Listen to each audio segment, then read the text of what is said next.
اعوذ باللہ من الشیطان الرجیم بسم اللہ الرحمن الرحیم۔ دوستو، بزرگوں، عزیزو، السلام علیکم ورحمۃ اللہ وبرکاتہ۔ جس دور سے ہم گزر رہے ہیں یہ انتہائی نازک دور ہے۔ اس میں کوئی کسی کا ہمدرد نہیں ہے، کوئی کسی کا دوست نہیں ہے، کوئی کسی کا برا نہیں ہے۔ کچھ بھی جتنے بھی رشتے ہیں، رشتے قارب ہیں، عزیز دوست ہیں، سب دھا لانے کے چکروں میں رہتے ہیں۔ یہاں ہم سب آپ کو بتا دیں کہ سب دنیا ایک جیسی نہیں ہے، مگر اس دور میں یہ ہو رہا ہے۔ ایک آدمی گھر سے صبح نکلا تو گاؤں والوں نے اس سے پوچھا کہ بھائی جان آپ کدھر جا رہے ہیں؟ اس نے کہا کوئی پتہ نہیں۔ انہوں نے کہا پھر ٹھیک ہے، تو جدھر مرضی آ جا، جب تجھے پتہ ہی نہیں ہے کہ تو نے جانا کدھر ہے، تمہاری منزل کیا ہے، تو پھر جدھر مرضی آیا چلتا پھر۔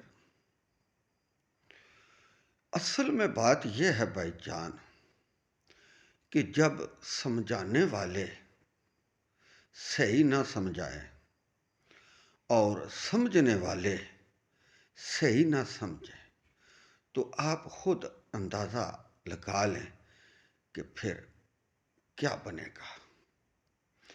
جب سمجھانے والے یہی نہ سمجھائیں کہ انسان کس مقصد کے لیے پیدا فرمایا گیا اور دنیا میں کس مقصد کے لیے اس کو بھیجا گیا، اور سمجھنے والے یہ نہ سمجھیں کہ ہم کس مقصد کے لیے آئے ہیں، ہمارا کیا مقصد تھا، یہ ہی سب سے بڑی گمراہی ہے انسان کے اندر۔ یہی سب سے بڑی گمراہی ہے انسان کے اندر۔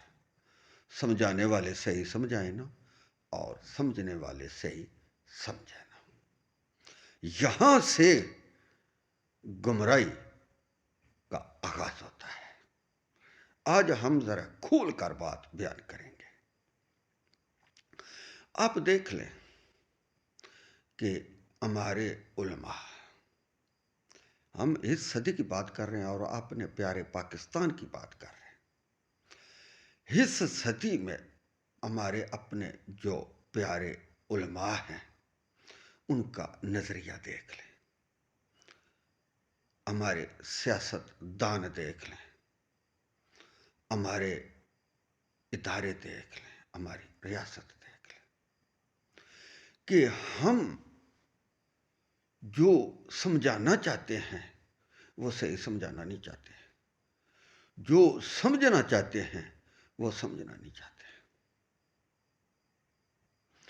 علم والے ذمہ دار لوگ،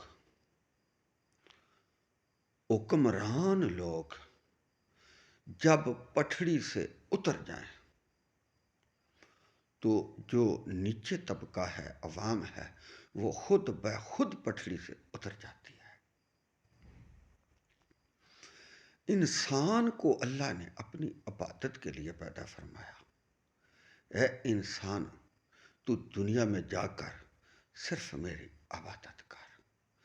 اللہ رب العزت نے 1,24,000 پیغمبر کم و بیش اس دنیا میں بھیجے، اور تمام پیغمبر علیہ الصلاۃ والسلام نے اللہ کی توحید بیان کی، دین سمجھایا، دین پر کس طرح عمل کرنا، زندگی کس طرح گزارنی۔ ہمارے پیارے نبی صلی اللہ علیہ وسلم اللہ کے آخری رسول ہیں اور ختم النبیین ہیں۔ آپ صلی اللہ علیہ وسلم نے مخلوق خدا کے آگے وضاحت سے پورا دین کھول کھول کے بیان فرمایا۔ ہم اتنے بدقسمت لوگ ہیں کہ ہم دین پر چل نہ سکے۔ دین پر چل نہ سکے. ہمارے پاؤں پھسلتے رہے, ہم گمراہی کا شکار ہوتے رہے, ابھی بھی ہوتے جا رہے ہیں. ہمارے علماؤں کا آپس کا جھگڑا ہی نہیں ختم ہوتا. آپس کا جھگڑا, لوگوں کو دین سمجھاتے یہ خود لڑ پڑے. آپ دیکھ لیں معزز حضرات, یوٹیوب پر, ٹی ویوں پر ایک دوسرے کی بات کو سمجھنا تو دور کی بات ہے, سننا بھی گوارا نہیں کرتے. ایک دوسرے کے پیچھے نماز پڑھنا گوارا نہیں کرتے, بلکہ جو ان کے سننے والے ہیں ان کو بھی یہ بتاتے ہیں کہ یہ فلانا فرقہ ہے, اس کے پیچھے نماز نہ پڑھے. یہ فلانا فرقہ ہے, اس کے پیچھے نماز نہیں ہوتی. یہ فلانا فرقہ ہے, یہ کافر ہے. اسی کشمکش میں ہم الجھ کے رہ گئے. واپس یا صلح کا ہم نام تک نہیں لیتے, بلکہ بات کو طول دیتے ہیں. ہمارے جتنے بھی بڑے پائے کے ولی اللہ, مولوی, مفتی, سکالر جو گزر کے ہیں, ذرا ان کی تاریخ اٹھا کر دیکھیں. جو آج کل ہم کام کر رہے ہیں انہوں نے نہیں کام کیا. ان میں بھی اختلاف تھے, مگر ایک پیار محبت سے اس کو ختم کر دیتے تھے. اختلاف کو ہم پیار محبت کی بجائے قتل کے فتوے, بے ایمانی کے فتوے, کافر کے فتوے, جلا وطنی کے فتوے اور نہ جانے کس کس قسم کے فتوے ہم لگا رہے ہیں. جن پر فتوے لگتے ہیں وہ اور زور اور بےہودہ بولنا شروع کر دیتے ہیں. پیار محبت اخلاق تو ہم بالکل بھول گئے. یہاں معزز حضرات ہم ان لوگوں کی بات کر رہے ہیں جو اس طرح کے کام کر رہے ہیں, جو ہمارے پائے کے علماء ہیں, ہم ان کی بات نہیں کر رہے. ٹی ویوں پر دیکھ لیں مناظرے کا اصل مقصد یہ ہوتا ہے کہ ایک آدمی نے بات کی, وہ کہہ رہا ہے کہ میری سچی ہے اور دوسرا کہہ رہا ہے کہ میری سچی ہے. ایک دوسرے کو جھوٹا قرار دیتے ہیں, یا ایک دوسرے کی مانتے نہیں ہیں, یا ایک دوسرے پر الزام تراشی کرتے ہیں. تو اس بات کو دونوں طرف سے ثابت کرنا پڑتا ہے. جب وہ ایک آدمی ثابت کر دے تو پھر دوسرے کو ماننا پڑتا ہے, اگر دوسرا کر دے تو پہلے کو ماننا پڑتا ہے. یہ بات ہم میں نہیں ہے. ہم ایک دوسرے کو نیچا دکھانے کی کوشش کر رہے ہیں, نیچے لگانے کی کوشش کر رہے ہیں, ایوی ہونے کی کوشش کر رہے ہیں, لوگوں کو بدنام کرنے کی کوشش کر رہے ہیں.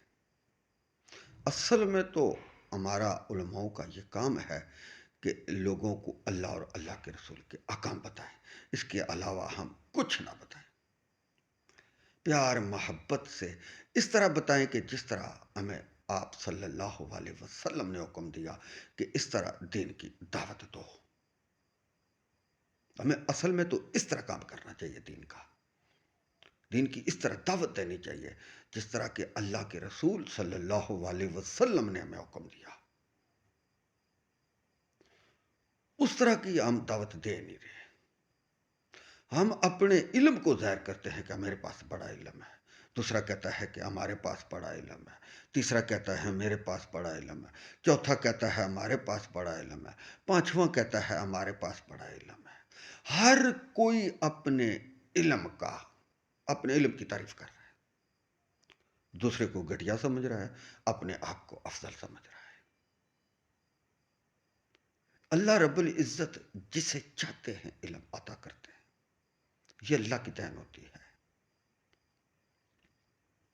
مگر مسلمانوں میں اگر کوئی بڑا علماء ہو, زیادہ علم والا ہو, تو دوسرے مسلمانوں کو اس پر فخر کرنا چاہیے. مگر جو بڑا ہے اس کی زبان کو بھی لگام ہونی چاہیے کہ وہ علم کے نظریے محبت کے موتی بکھیرے, نہ کہ علم کے نظریے نفرت بکھیرے. ہم موتی بکھیرنے والا کام کم کر رہے ہیں, اور نفرت پھیلانے والا کام ہم زیادہ کر رہے ہیں۔ ہمیں چاہیے کہ ہم اللہ اور اللہ کے رسول کے احکام لوگوں کے آگے بیان کریں۔ آپ معزز حضرات دیکھیں کہ ہمارے جو پائے کے علماء ہیں، انہوں نے کبھی بھی ٹی وی پر کسی کو برا بھلا کہا؟